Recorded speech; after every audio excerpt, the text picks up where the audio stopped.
organized society and human progression often came from the bedrock of a religion in terms of providing a means for societies to get on the same page. If you don't have something grounding you, you're eventually going to end up driven by impulsive desires that you don't really think through and are very animalistic. There's a certain kind of discipline that comes with just getting up on a Sunday morning and going somewhere. Personally, our own sort of spiritual beliefs have evolved a lot, and I don't think anyone should ever be just done thinking about their own spiritual beliefs. I think that, if you're a person that's learning and growing, then you're the thing that's kind of like grounding your life in terms of your understanding of existence and why you're here is always going to be changing. But our views never really aligned perfectly with a religious denomination.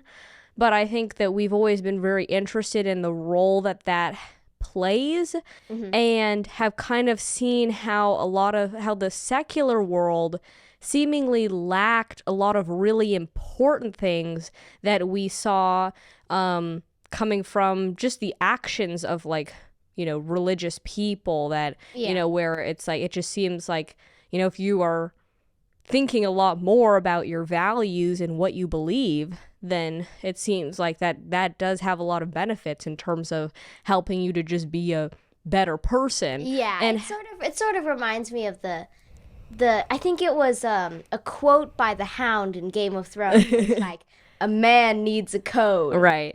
Some code. Obviously he's done horrific things. Right.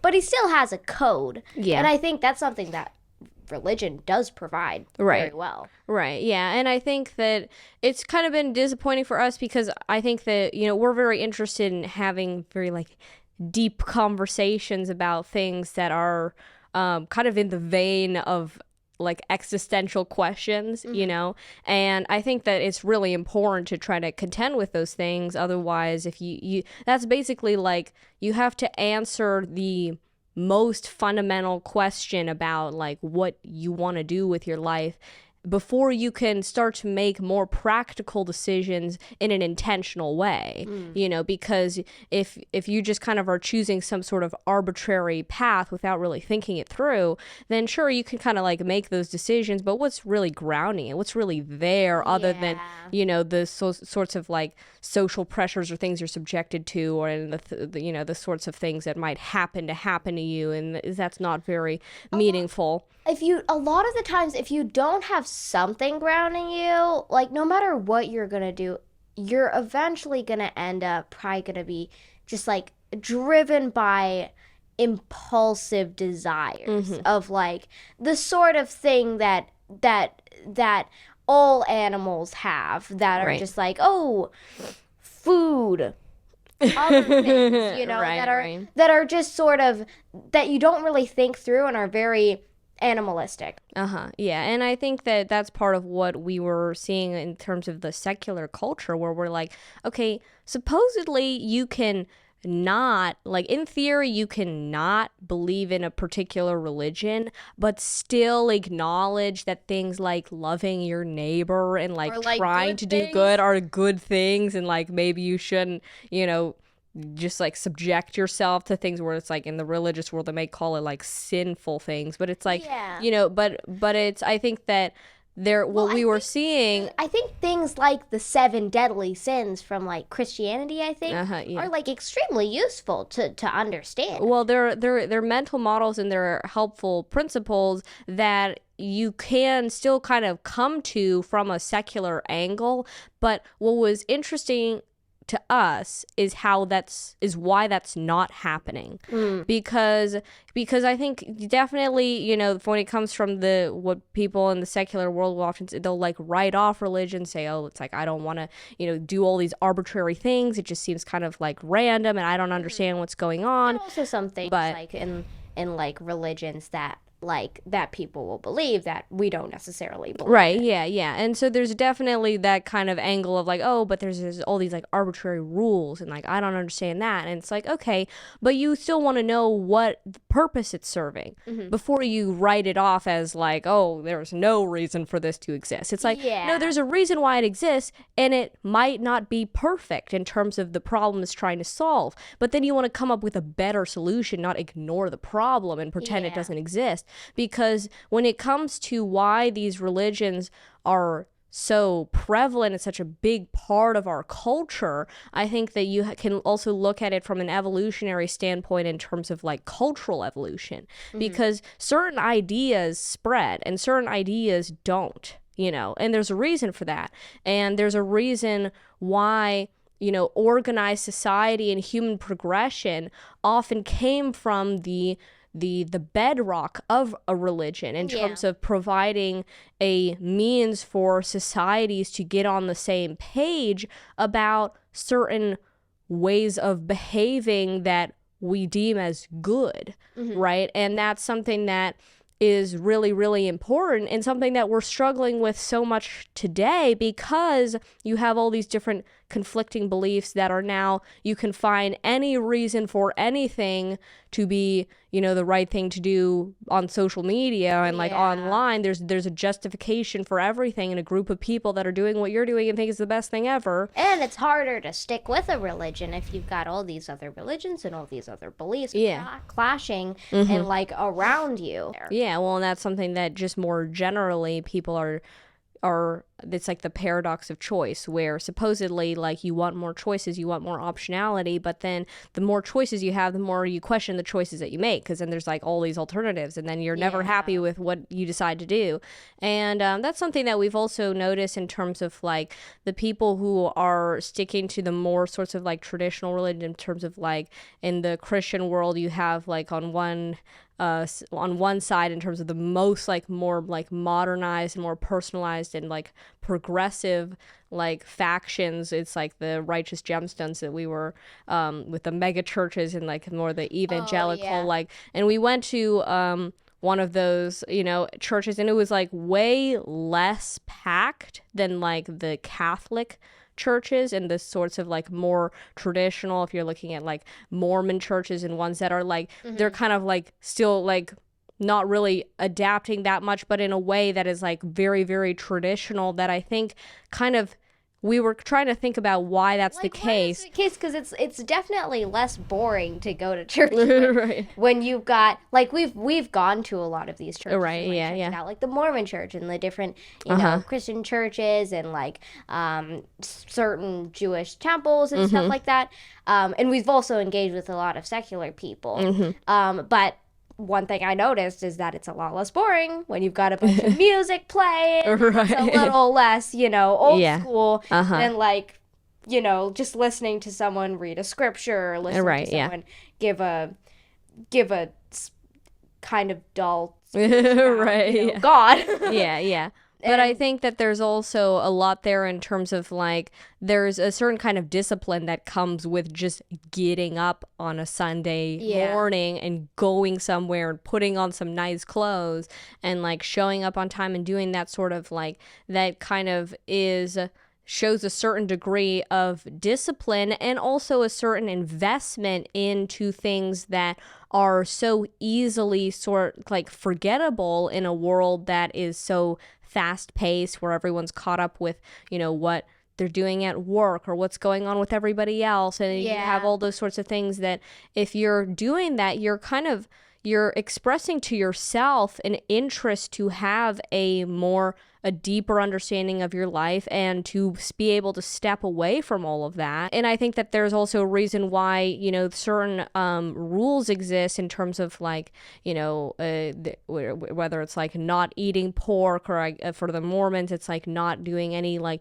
drugs whatsoever, and which includes like having caffeine and those sorts of things. It's like what you're showing is a investment and how much you care about these sorts of things Yeah. that you say you believe, because people can say what they believe all they want. What matters is what you do that actually shows whether or not that's something that is truly what is truly a part of you and what you care about and how you see the world. And the seemingly arbitrary things like not eating pork, it does matter, because it's like you said, it's an investment. Like, you're taking the tastiest kind of meat.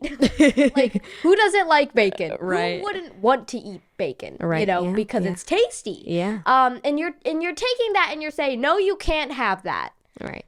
And it's like, if I had to sacrifice bacon for something that I believed in, everyone would know I believed in that. Yeah. And that's important, even though it can seem arbitrary. And I think that that's part of the reason why I think is like it can be so hard to try to replicate that in a secular world, is because if you subscribe to a religious denomination, all of that is kind of figured out for you, and so it's really easy to then say, okay, I believe in this and I want to, devote myself to this, and then it's very clear how to do that. Whereas if you're trying to come up, this is kind of what Nietzsche talks about in terms of like God is dead, and at the basically through the Enlightenment period, a lot of what happened is that you had Martin Luther talking about like with his 95 Theses on like, here's all the contradictions, and like, hey, and then people were saying, oh, I can read the Bible for myself and think for myself about what I want to believe about it and what I think it says is good for me to do. And then you had basically an explosion of different kinds of religious denominations that essentially made people start to question for themselves what they wanted to believe.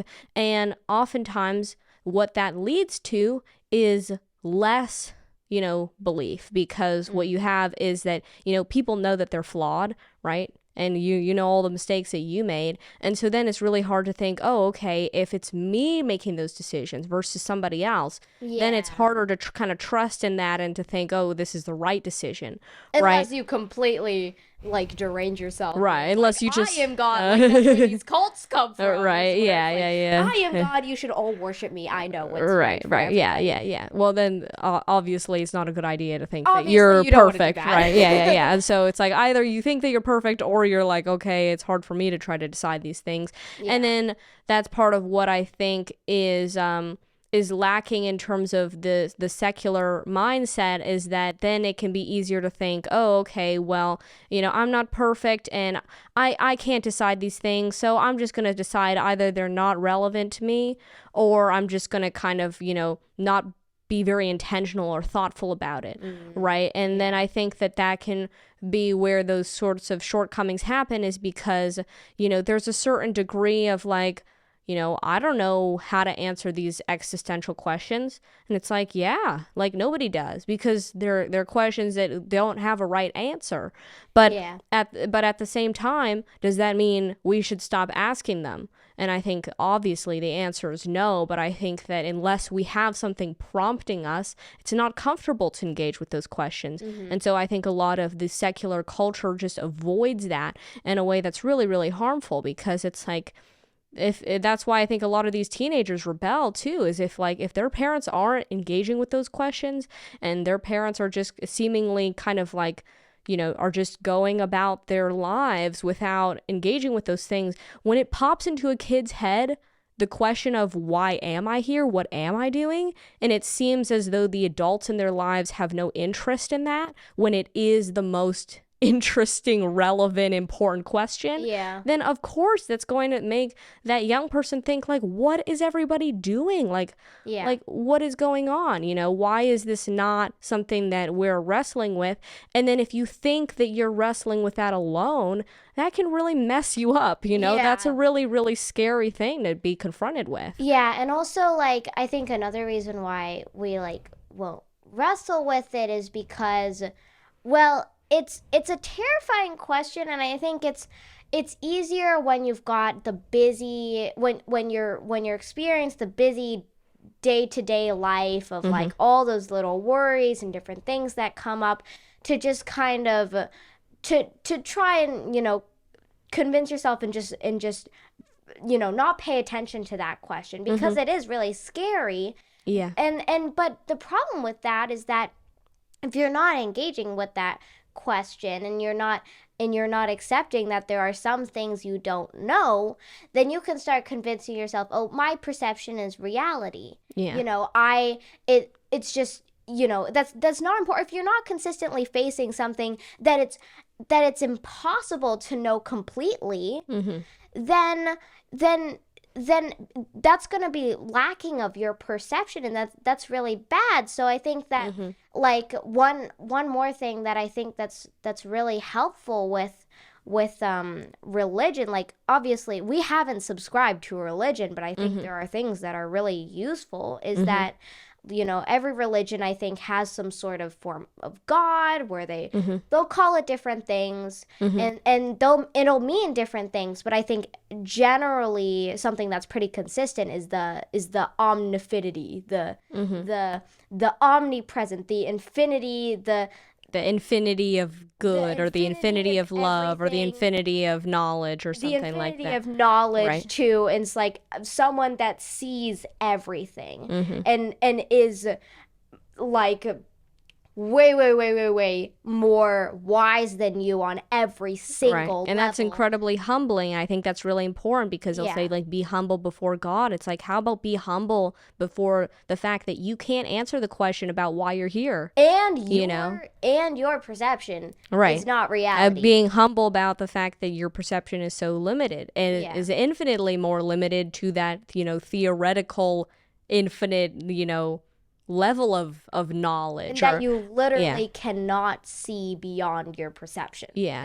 That's self-evident. That's self-evident that you cannot see beyond your perception. And I'm saying this like you cannot see beyond your perception. Like everybody, this is something that everyone has to face. Right. And to kind of talk about the solution, like this is a big reason why we have the WEquil School weekly process, and the sorts of things that we've kind of developed that I think are kind of similar in terms of having some aspects of these religious traditions, but in a way that everybody should be able to apply in their lives, regardless of their beliefs, where it's like on Monday you come up with what your goals are, and you do that with the people that care about you, and it should come from certain principles of being curious and, you know, freedom, kindness, and service to others, and those sorts of things, where it's like, I want to be a valuable member of society, and I can't know if I'm being valuable unless there's other people there giving me feedback, and those sorts of like very basic things, where it's like,